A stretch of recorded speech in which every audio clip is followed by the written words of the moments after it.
We'll begin with verse 25. We've got a lot of ground to cover and 2 hours to get done. Okay, chapter 10, verse 25, the book of Luke. And it's the parable of the Good Samaritan. Verse 25 reads like this, And behold, a certain lawyer stood up and tempted him, saying, Master, what shall I do to inherit eternal life? And he said unto him, What is written in the law? How readest thou? And he answered, saying, Thou shalt love the Lord thy God with all thy heart, with all thy soul, and with all thy strength, and with all thy mind, and thy neighbor as thyself. And he said unto him, Thou hast answered right. This do, and thou shalt live.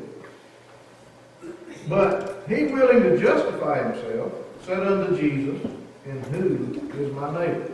Stop right there for just a minute. If you was in Sunday school this morning, we had a very good lesson that got off track in many different directions. And one of the things we were talking about was justification and loopholes in law. And here we have a prime example of a lawyer. I believe he was a lawyer. It says a certain lawyer stood up. And he's tempting Christ, and he's trying to trick him into saying something that's not correct, which he would not be able to do. But in his own defense, what he wanted to do was justify his actions. You see, he wanted to know how far out he had to reach to do these things. When Christ told him, do this and you shall live. He said, well, who's my neighbor? So I want to get you to stand up this morning. I know y'all did the exercise. Ricky's had you up and down, up and down, up and down. And I want you to turn around and shake your neighbor's hand. Okay? Okay. That was pretty easy to turn around and grab the hand behind you or walk across the aisle and reach for an outstretched hand. That was, y'all can sit down. That's pretty simple. We think about neighbors, we think about the people who live close to us, next door to us, across the street to us. In this setting, we think about our neighbor as whoever's sitting next to us or right behind us. Well, who is your neighbor really? So I looked that up.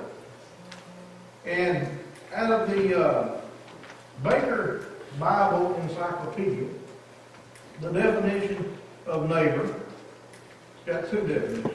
The first one, and then a change in the definition. It says, the concept apparently limited in the Old Testament period in late Judaism to one's fellow Israelite or member of the covenant. Okay, that would have been their neighbor, their own people, their own race. And extended by Jesus to include anyone encountered in life. Now, I've heard preachers ask that question a lot of times. Who's your neighbor? How do you define your neighbor? I think this is a good definition. Your neighbor is anyone that you encounter in your lifetime. That's your neighbor. So let's go ahead with the story now that we know what the word neighbor means here. Okay. So he asked, who is my neighbor?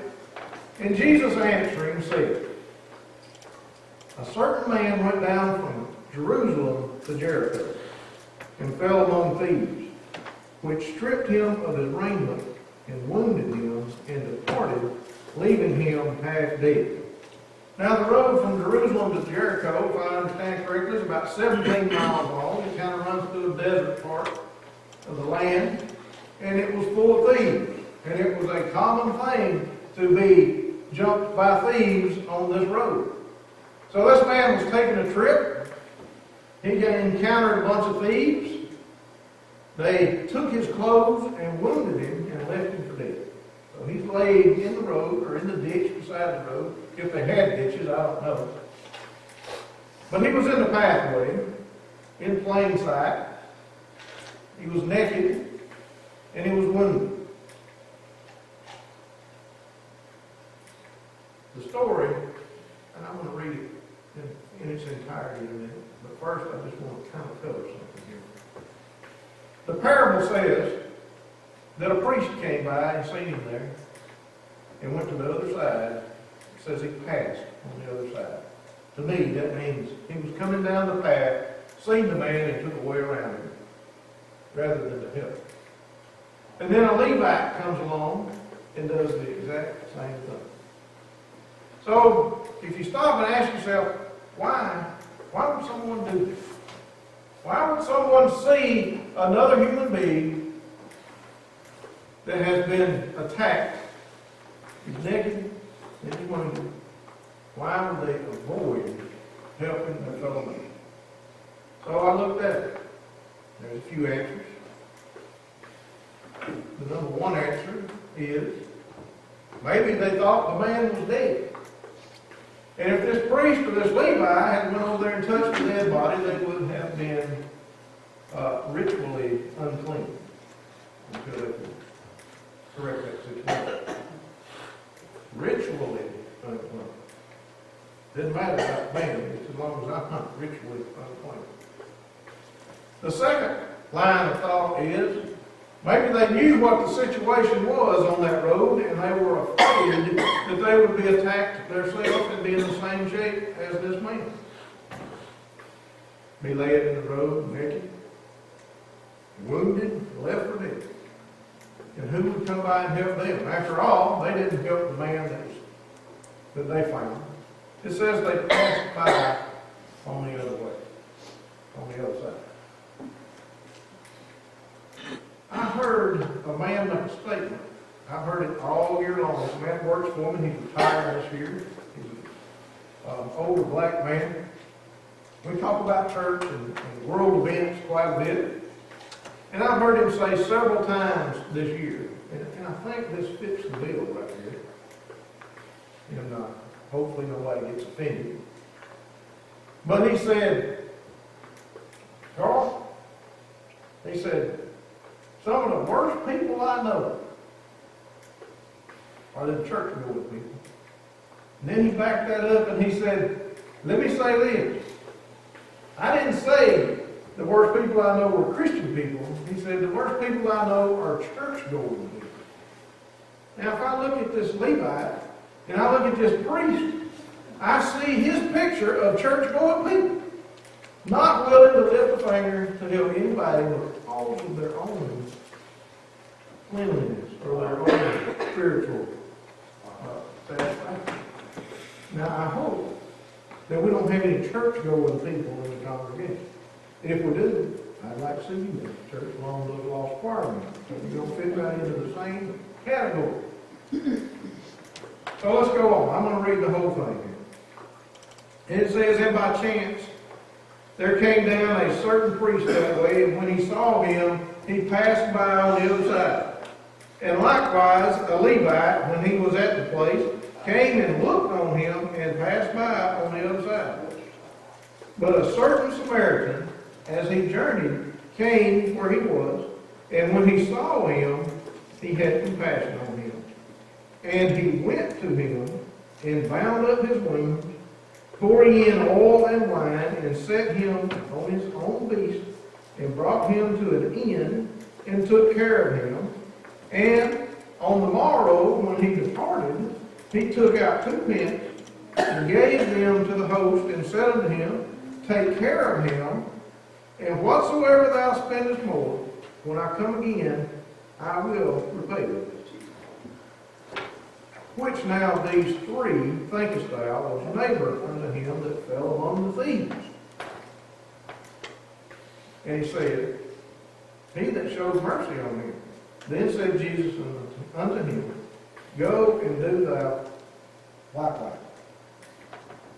3 people passed by. A priest who runs the order of the church, who ministers to the congregation of the church, passed him by. A Levite, maybe you might not understand the importance of the man being a Levite. Levite. The priests came from the Levites. And those who were not priests, some of them had jobs in the church. So they were church members, church officers. And some of them jobs would be cleaning, some of them might be cooking. Cutting wood for the sacrifice. There's no telling what the job would be. Keeping the candles lit, keeping the fires burning, maybe keeping the water basin there. They had jobs in the church. So the priest, the leader of the church, passes him by. The worker in the church passes him by, and then here comes a stranger down the street. He sees him, and the first thing he does is he goes to him. He didn't wait for the man to get up and come ask him for help. It says that he went to him. Let me ask you a question. Did the priest treat him like a neighbor? No, I hope not. I hope I don't have any neighbors like that. Okay? What about the Levite? Did the Levite treat him like a neighbor? Treated him the same way as the priest. Except he didn't go take a look at him. The priest didn't even do that. The true neighbor was the Samaritan. The one who had compassion on him. How was he a neighbor to the man? Let's ask ourselves that question. How was the Samaritan a neighbor to the man? He did something out. That's right. Helped him out. He seen a need, and he took care of the need to the very best of his ability. You see, he went over there. He wasn't worried about being ritually unclean. He wasn't worried about being attacked and being left in the same shape. Might have crossed his mind. He was on the same road. He knew without a shadow of doubt that it could happen. It probably happened real regular on this road. We have places in the cities that we live in, and the cities that we visit, that's known to us as bad areas. We try not to go in there. And if we go to those places, we try not to be caught in there after dark, because we know what could happen to us. This man knew what could happen to him, but he also knew that it did happen to somebody else, and that somebody needed a helping hand. So he went to help. First he goes to him and he gives him first aid. We all know about first aid. Is there anybody in here that has been trained at some point in life, whether it be in school or at work, about some sort of first aid? We have to do this stuff every year. And to be honest with you, we sit there and we shake our heads and we take the test, and when we leave, we don't know more than we did when we got in there, because we do it so often. And we're not going to be the ones to do it anyway. Somebody else is going to do it. Okay? The Good Samaritan did what the neighbor was supposed to do. That's what you're supposed to do. And Jesus has extended neighbor to mean everybody that we encounter in life. And what is our job as Christians other than to go out and help those who are in need and share the gospel of Jesus Christ? Do you think if that priest had went over there and looked down on that guy and said, "God bless you," and walked off, it would have helped him any? You think the man would have thought of him as a neighbor? Probably made him a little ill, don't you think? The Levi that walked over there and looked down at him, said, "I hope you get all right, but there ain't nothing I can do for you." And he left, probably make him a little mad. He's already down and out, he's hurt, he's wounded, he can't help himself. But the Samaritan didn't do that. He went to him. He gave him first aid. After he gave him first aid, he realized this man needs some clothes. This man needs some help. He needs a place to stay. He needs to get back his strength. So what does he do? He said he lifted him up and put him on his own beast and carried him to an inn. What else did he do? When he got to the end, it says on the morrow when he departed, which tells me the man stayed at the inn. He may not have stayed in the same room And he may not even stay at the same inn, but he stayed the night. And he checked on the man that he helped the next day, if indeed he didn't stay with him that night and took care of him. So he at least checked on his well-being the next day before he departed. And as he went to depart, he gave the innkeeper some money.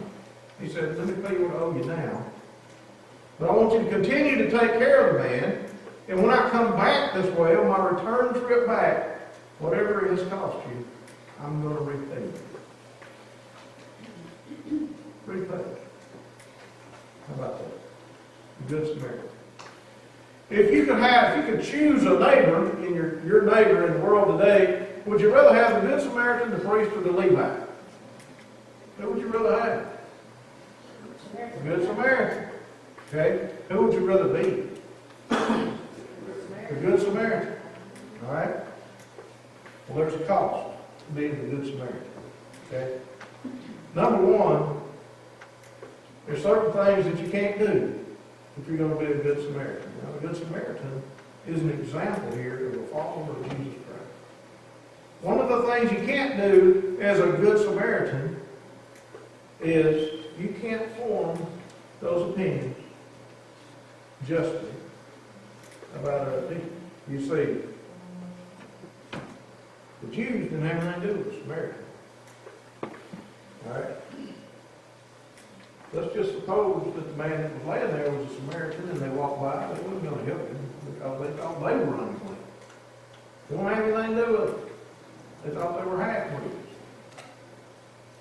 So they wasn't going to offer any kind of help to him whatsoever. They didn't look at him as a person. They looked at him as a race. It was a racist view. Okay? Touch home with. We all form opinions, right? Okay. But there was a cost. First thing it cost him was his time. The man was traveling for a reason. He had something to do. But he had to take time out of his schedule to help this man here. It cost him a block of time. Don't know if the man planned on spending the night there or not. Maybe he had to do that before he took care of his business. Or whatever he was doing. He might have been busy. I don't know. It doesn't tell us. But whatever he was doing, he at least took one night out to take care of this man. So it cost him some of his time. You know what else it cost him?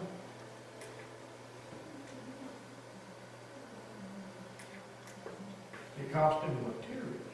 You say, how did it cost him materials? It says that he bound up his wounds, pouring in oil and wine.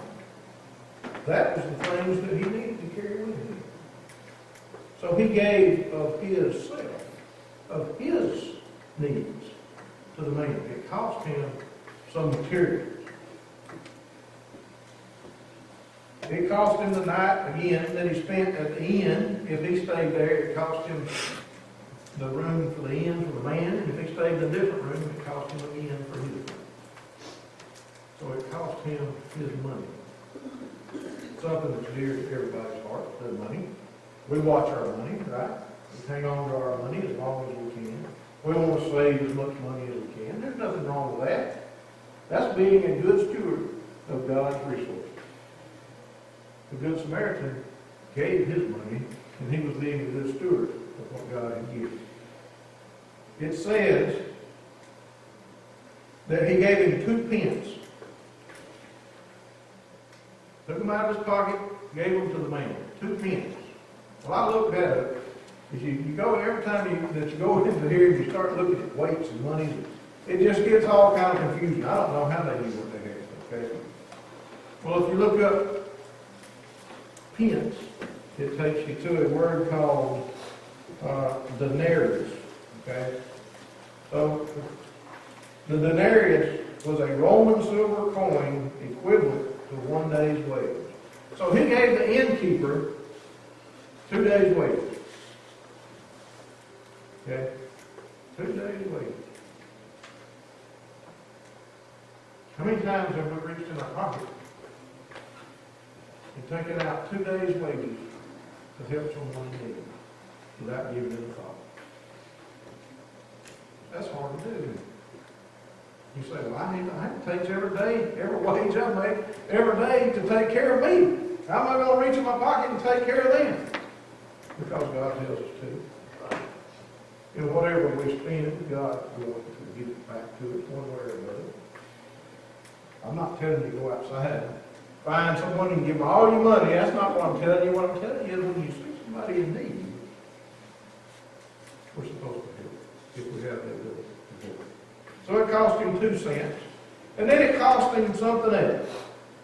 Besides his time, his money, and his materials, it cost him his pledge. You see, he told that innkeeper, he said, I'm going to leave. I want you to continue to take care of him. He basically hired the innkeeper. I want you to take care of him. And when I come back through, I'm going to pay you. You say, well, that's money. Well, that's more than money. That's the man's word. It cost him his word.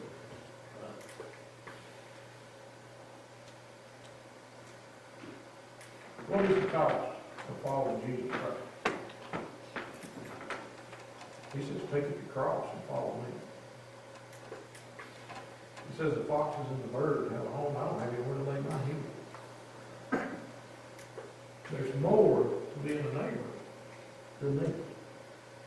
This is where we're going to stop this morning. We're going to pick up tonight on the other half of being a neighbor. See, a neighbor loves and a neighbor forgives. I'm going to tell you, we're going to have a sermon on forgiveness this morning.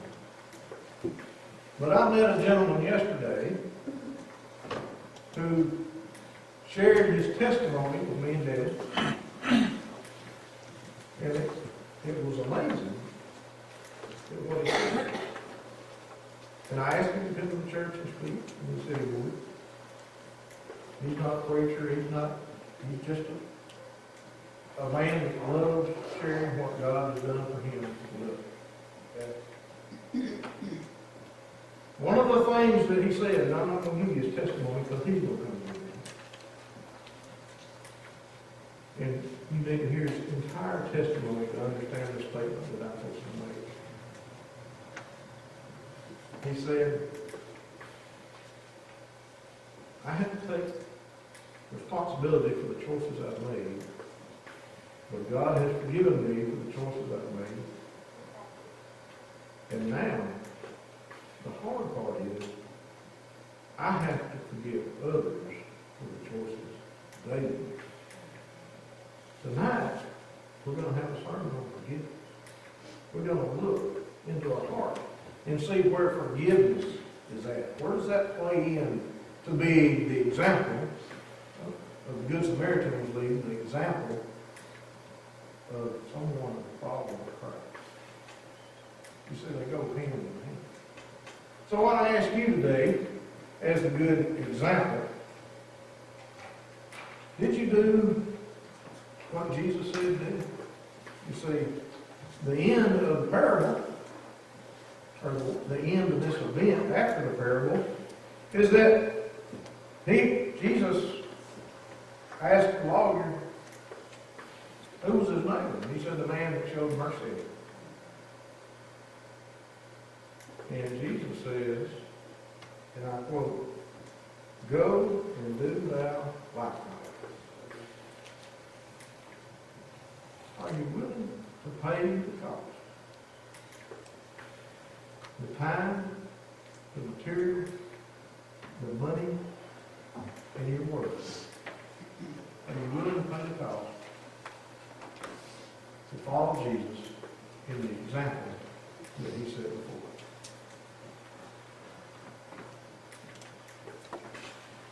Now, you may be thinking, why would he even ask the question? We're sitting in a church filled with Christian people. And I hope that's the case. I hope that every person in here knows Jesus Christ is the Lord and Savior.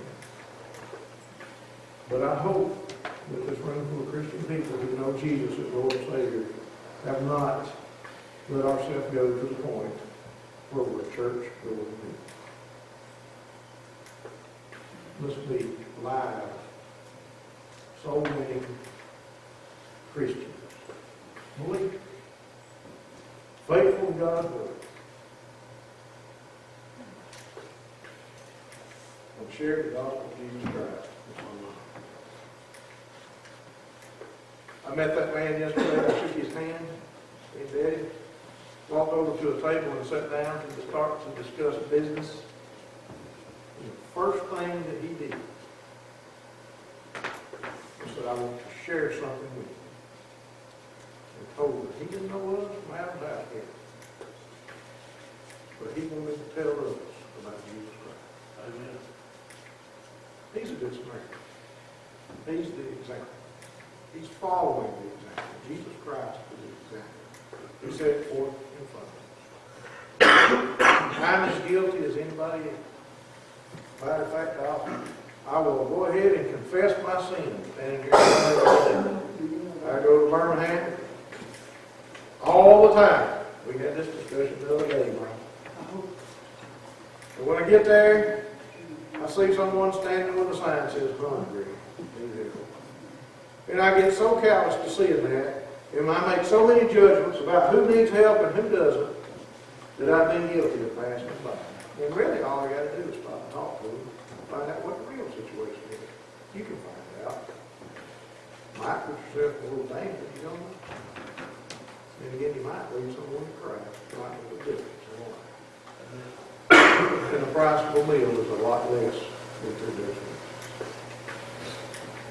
But the price of a soul will never be paid in wages.